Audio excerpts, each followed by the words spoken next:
What's going on, everybody? Gamecock Chuck coming at you on this Monday afternoon. Beautiful day here in the western part of North Carolina. Hey, don't forget to hit that like, subscribe, and hit that notification bell to get notified for Gamecock content.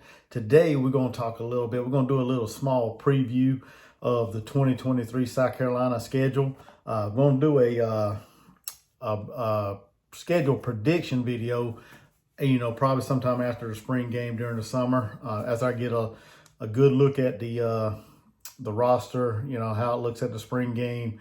We're going to do a little more in detail, a little more in-depth look at the schedule, do more of like a prediction video. But today we're just going to preview, go over the schedule, give a couple tidbits about each one of the games, and y'all can drop a comment, let me know, what you guys think of this schedule and everything when I get to the end of the video, or whenever you feel like it. Just drop a comment, let me know.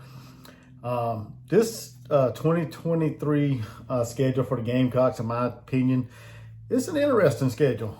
And what I mean by that is, South Carolina has 5 road games. If you look at it, though, 4 of them, they're technically leaving.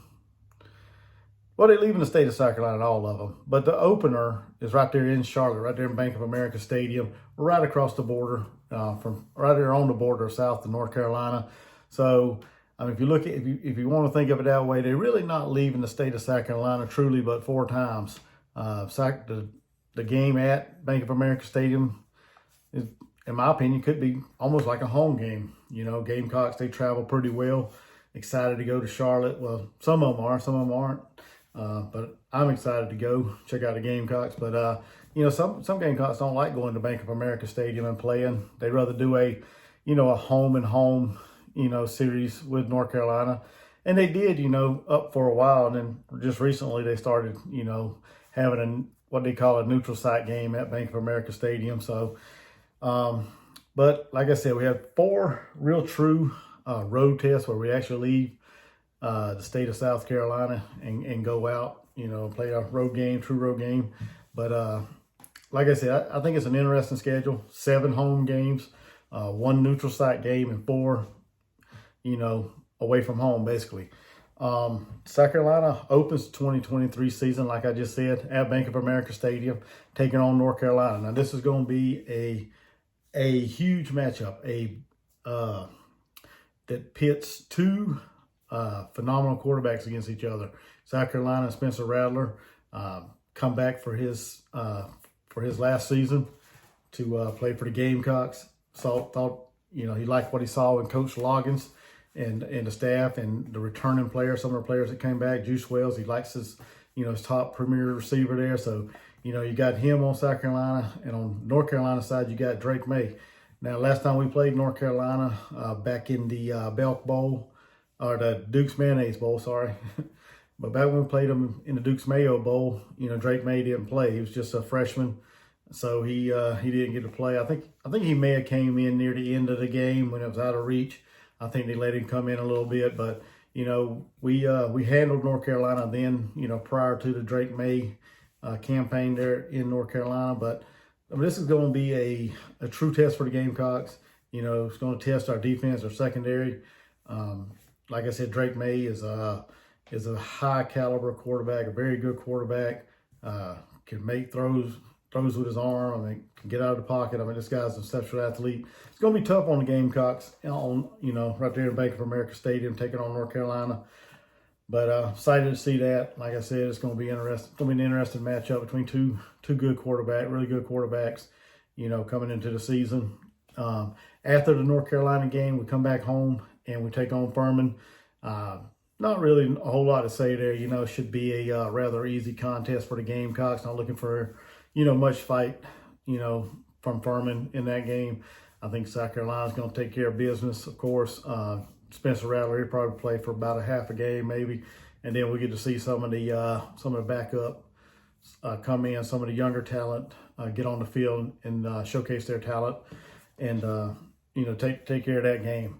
Then our true test comes the next week, the following week, when we head down to Athens, Georgia, to Sanford Stadium to take on the back-to-back national champions, Georgia Bulldog. They're going to be highly favored in this contest, I'd say. The one question that I have about Georgia is, who the quarterback situation or who the quarterback's going to be going into the season. They have two great quarterbacks in Carson Beck and Brock Vandergriff. So, I mean, we really don't know who the quarterback's going to be, but I can assure you Georgia is loaded with talent top to bottom on both sides of the ball. They recruit at a high level, both offensive and defense, 5 stars on top of 5 stars. They're looking to three-peat as national champions. So it'll be a tall task for Spencer Rattler, Juice Wells, the defense, to go in there and shock the country, shock the world by beating Georgia. I'm not sure if it'll happen. I'm not going to put any predictions out there, but I'm looking for this game to be a good game. I hope they play a whole lot better than we did last year against Georgia, but we shall see. Hopefully we've come a long way since that game, and we'll see on the third week of the season when we head down there. But like I said, I'm looking forward to seeing Spencer and Juice Wells have a pretty good game, and we shall see how the outcome turns out. After that, we come back home and we take on Mississippi State. Mississippi State's a team that, they lost their head coach last year. Mike Leach, unfortunately, passed away from, I guess it was a heart attack or complications or something like that. So, but, he passed away, and the interim head coach was Zach Arnett. He got promoted to head coach. He's a defensive-minded coach. He ran the defense, the safeties, I believe it was. So, I mean, he's a defensive-minded head coach. The one thing Mississippi State has going for them is they're bringing back their starting quarterback, Will Rogers. Now, Will Rogers is a dynamic playmaker at the quarterback position. He can light you up down the field. He can run on you. I mean, the guy's a talented quarterback, one of the top premier returning quarterbacks in the SEC this year. The question is, what kind of offense, how their offense is going to look. Are they going to still play the air raid style of offense like Mike Leach had when he was there, Coach Leach had? We don't know. I'm not sure who's running that offensive side. Need to do a little more, like I said, a little more in detail look at Mississippi State as far as their offensive coordinator and what style he runs. But, we shall see. But either way you look at it, it's going to be a very tough matchup at Williams-Brice Stadium. Like I said, Will Rogers, Spencer Rattler, it's going to be a heck of a quarterback battle there. And we shall see who comes out on top. After that, South Carolina goes on the road to Neyland Stadium in Knoxville to take on Tennessee. Tennessee is going to be looking to avenge last year's beatdown in Columbia but at the hands of the Gamecocks.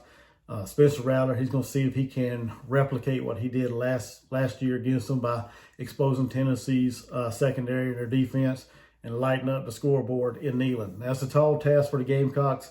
Really hadn't had a whole lot of success, barely any success in Neyland, to be honest with you. But, Spencer Rattler, the offensive line, they got to play good.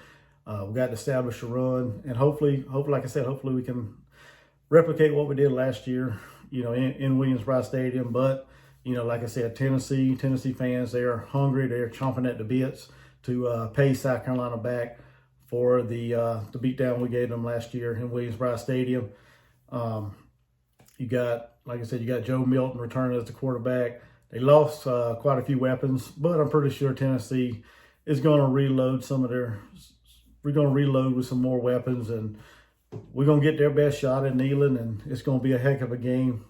I'm looking forward to it, seeing how each team, battles there in Knoxville, and we shall see how it turns out. After that, South Carolina is on a bye, a much-needed bye, so they'll rest up, take a little time, get ready, and hopefully during this bye time, South Carolina will put together a game plan whenever they host Florida, a team that pretty much flat out embarrassed South Carolina last year. In my opinion, I think South Carolina was the better team. We just didn't perform well in the swamp and couldn't stop the run, and just Florida just hammered us. And hopefully this year will be our season to get them back from that loss last year. It's going to be a good matchup. I think South Carolina is a more talented team right now, in my opinion. Florida lost Anthony Richardson, so we shall see, who they got running the quarterback spot once the season starts. And we don't really know a whole lot about them, but I'm gonna do, like I said, in my prediction video, I'm gonna do a whole lot more research and go a little more in depth and before I do like a prediction. But this is gonna be a good matchup. Like I said, Florida's gonna bring some good talent into Columbia, and it's gonna be a heck of a game. Spencer Rattler and company is gonna have to be ready to go out there and ball out and just take care of business. After that, South Carolina goes on the road to Columbia, Missouri to take on the Missouri Tigers, a team that South Carolina just can't seem to beat. Eli Drinkowitz just cannot seem to beat that guy. I have no idea why. The guy has a face that just makes you want to just punch him in it. I mean, he's got that smug, arrogant look on him, and it's just, as a Gamecock fan, that irritates me that we're continuing to lose to a guy that looks like that. But it is what it is. They play stellar defense, got some good offensive weapons out there. Luther Burden. It's gonna be another great showdown in Como, and hopefully Spencer Rattler, Juice Wells, the running game's clicking, and hopefully the defense is playing a little more stout on the line, and hopefully we can come out of Missouri with a win. We shall see. Like I said, it's going to be a tough one. So anytime you play on the road in the SEC, it's always a dogfight. So we shall see. After that, South Carolina stays on the road, and they go down to College Station to take on Texas A&M, a team that South Carolina finally got over the hump last year and finally beat them for the first time since they've been in the conference. But they're going to be taking on a Texas A&M team that recruits at a high level. Jimbo Fisher recruits five-star talent, real good talent. The problem with Texas A&M that they've had is they haven't been able to take that talent and translate it onto the field. They really haven't played up to the level that they've been recruiting at, in my opinion. So Jimbo Fisher went out and brought in Bobby Petrino. But we shall see how that combination goes between them two, between Jimbo and Bobby. It may work, it may not. We shall see. But it's going to be an interesting dynamic right there as far as offensive minds, and we shall see how Texas A&M performs this year. But like I said, it's going to be a big time matchup in Kyle Field, loud. The fans the 12th man's going to be rowdy. So looking forward to seeing if we can go to College Station and get a win. Now we got that monkey off our back last year by beating Texas A&M for the first time. We shall see if we can go two in a row. So over. After that, we come back home, and this is, like I said, this is a good part about the schedule. South Carolina, the whole month of November, leaves the state of South Carolina. They have no more road games. Rest of the games are at home. First week of November, we take on Jacksonville State, the Gamecocks. They come in here.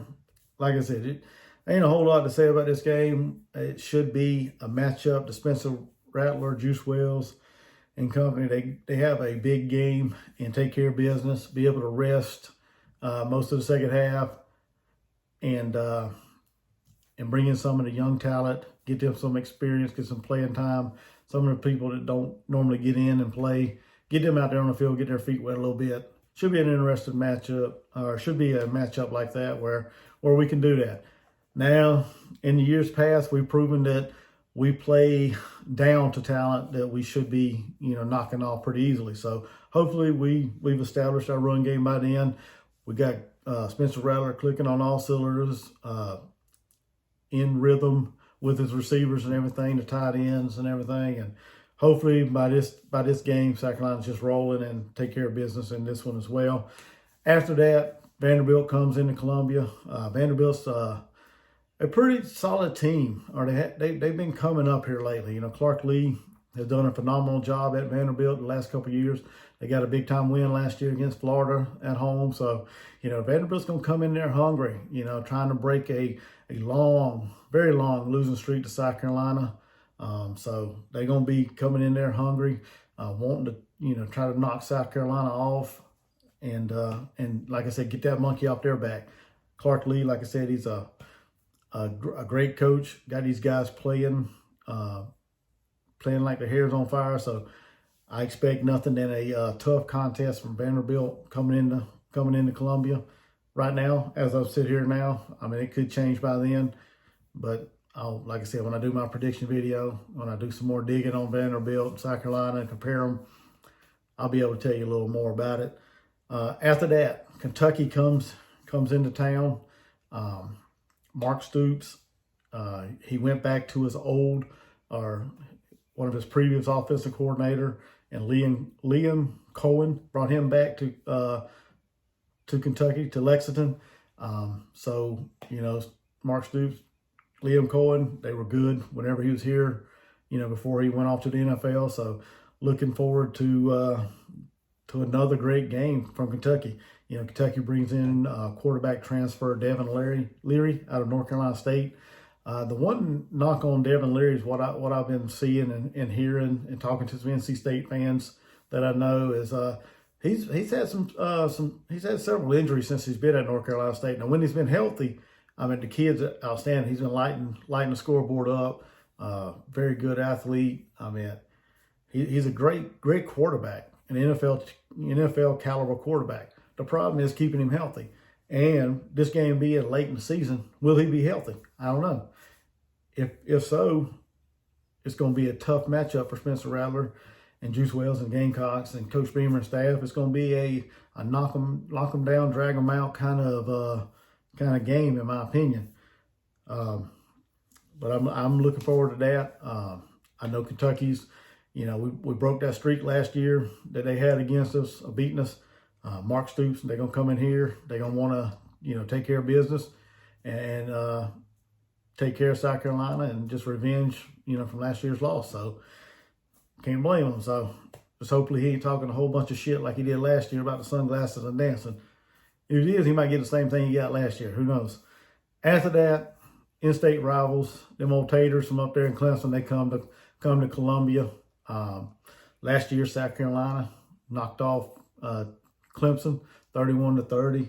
A lot of Clemson fans was complaining, oh man, just a one point deal, crying and doing all this and that. But hey, you still got beat. At the end of the day, a loss is a loss. Whether it's 1 point, 10 points, 20 points, whatever the case may be, you still lost. So, with that being said, South Carolina ended Clemson's 42-game home winning streak. And in my opinion, and several other Gamecocks' opinions, and if you disagree with that, that's okay. Everybody has their opinion, but, South Carolina, in my opinion, kind of bumped Clemson out of the playoffs by losing to the Gamecocks. That was a game that Clemson was favored to win by, should have won by. They were I ain't gonna say the most talented team, but they had more playmakers out there. They were playing good ball, and I think Clemson should have won that game, but they didn't. South Carolina took care of business, and I feel like we knocked them out of the college football playoff. Now, Clemson fans gonna disagree with that and say what they want, but that's okay. Like I said, everybody has an opinion. I got mine, but it's gonna be a good game. South Carolina's gonna be welcoming in Clemson. Cade Klubnik, what all Clemson fans thinks the next great thing at quarterback there at Clemson. He'll be coming in there. Some people have him as a Heisman Trophy candidate. I have no idea how. The young man really ain't played a whole lot, but, whatever. It's not a big deal. But, he comes in there with the Clemson offense, Will Shipley and company. And, South Carolina's going to have to stop the run. But it's going to be another huge matchup for Spencer Rattler, Juice Wells, the offensive line, the tight ends, Trey Knox and company. It's going to be a big-time matchup for the Gamecocks, and looking forward to it. But that's our schedule this year. Like I said, it's a pretty interesting schedule. I'm going to do a prediction video later on, sometime probably during the summer after the spring game. So y'all drop a comment. Let me know what you guys think of this schedule, how you guys think the Gamecocks are going to fare against them. If y'all have anything to add to this that I might have left off, feel free to send, drop a comment, let me know. And if you guys like this kind of content, hit that like and subscribe button. Help this channel grow. Hit that thumbs up notification button so you guys can get notified when I put out my Gamecock content. And until my next video, hey, y'all have a blessed day. Gamecock Chuck. See you guys around. And hey, yeah, go Gamecocks.